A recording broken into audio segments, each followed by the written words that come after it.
तो आइए आप लोग को एक मैं ट्रिक बताता हूँ जिसमें आप लोग को ऐसा कोई संख्या हो जिसका अंकों का इंटरचेंज हो और उसको आपस में जोड़ना हो। जैसे ये 32 है, उसको 23 में जोड़ना हो। पहला जो संख्या है उसमें जो डिजिट है के अगले जो संख्या में डिजिट को उलट करके संख्या बनाया गया हो, उस संख्या को आपस में जोड़ना हो तो उसको हम लोग सिंपली कैसे जोड़ते हैं, ये सिंपल जोड़ देते हैं।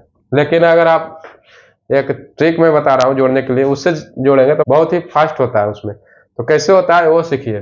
तो क्या करना रहता है कि ये जो डिजिट से बन रहा है संख्या उसको आपस में जोड़ देते हैं। तो 3 + 4 को आपस में जोड़ दिए और उसको 11 से गुना कर दिए, यही हम लोग का आंसर आ जाएगा। तो करके देखिए, तो 7 4 3 7 और 11 में गुना किए तो 77 हो गया। वो दोनों डिजिट को आपस में जोड़ देना है और उसको 11 से गुना कर देना है, वही आंसर आ जाएगा। तो 2 3 5 5 में 11 से गुना किए तो 55, ये मेरा आंसर आ गया। कितना फास्ट हो गया।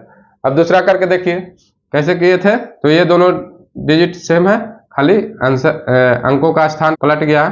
तो कैसे किए थे कि ये दोनों को जोड़ दिए, 4 + 8 जोड़ दिए और उसको 11 से गुना कर दिए। तो कितना आ गया, तो 4 8 4 12 गुना 11, तो 12 गुना 11 132 होता है।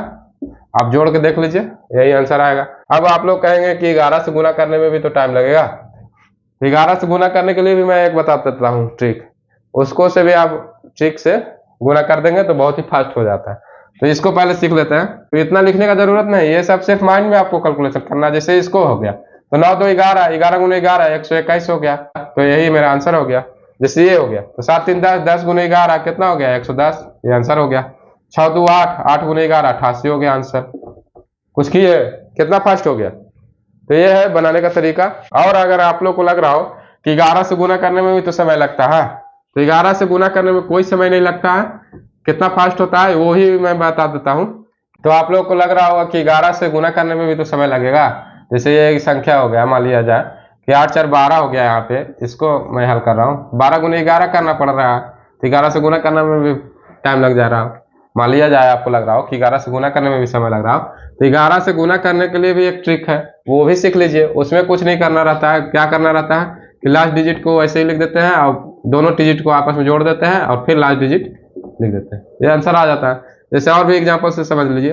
जैसे मान लिया जाए कि आपको 24 में 11 से गुना करना हो, तो क्या करना है, लास्ट डिजिट ऊपर वो ऐसे लिख देते हैं और ये दोनों को आपस में जोड़ देते हैं और फिर लास्ट डिजिट फर्स्ट डिजिट लिख देते हैं, यही आंसर आ जाएगा।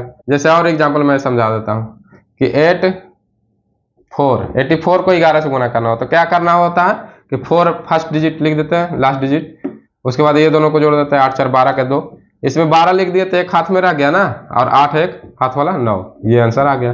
क्या है, मान लीजिए कि 93 को 11 से गुना करना है, तो कैसे करेंगे, तो 3 लिख देंगे और 4 9 3 12 को आपस में जोड़ देंगे, 12 के 2 और हाथ में एक रह गया, 9 एक हाथ वाला लास्ट डिजिट जो हो गया उसमें एक जोड़ देंगे, 9 1 10 हो जाएगा। तो ये आंसर आ गया। कुछ किए, कोई समय लगा, कुछ नहीं। तो ये है बनाने का तरीका।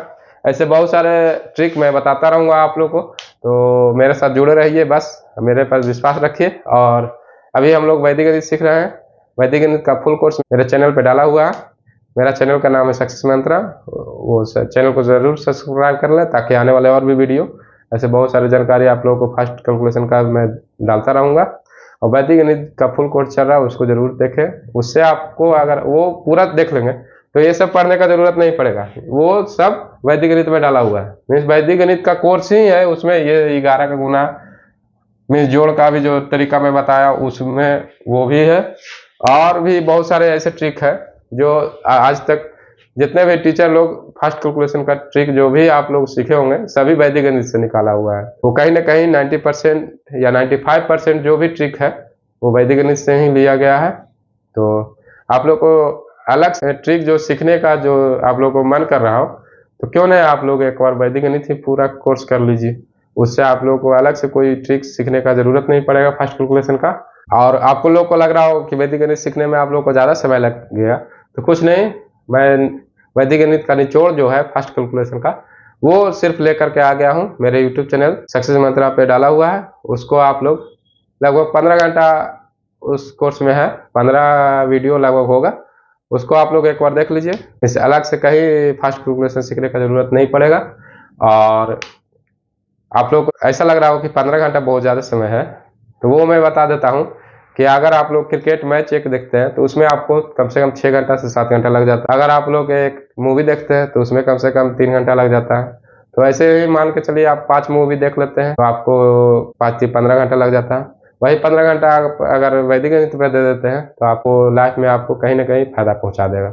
मीन्स अगर आप कॉम्पिटेटिव एग्जाम की तैयारी कर रहे हैं और अगर 15 घंटा वहाँ वैदिक गणित में दे देते हैं तो वो 15 घंटा आपको कहीं ना कहीं जा करके कोई एग्जाम पे आपको अगर 5 मिनट भी बचा देता है तो वो जिंदगी भर के लिए आपको मीन्स लाइफ टाइम अचीवमेंट वो साबित हो जाएगा। तो मैं ये नहीं कह रहा हूँ कि क्रिकेट मैच नहीं देखिए या मूवी नहीं देखिए, मैं ये सिर्फ बताना चाह रहा हूँ कि वैदिक गणित सीखने में ज़्यादा समय नहीं लगेगा, सिर्फ 15 घंटे का वीडियो, तो वो आप लोग सीख जाइए देख करके। चलिए इसी के साथ वीडियो को समाप्त करते हैं।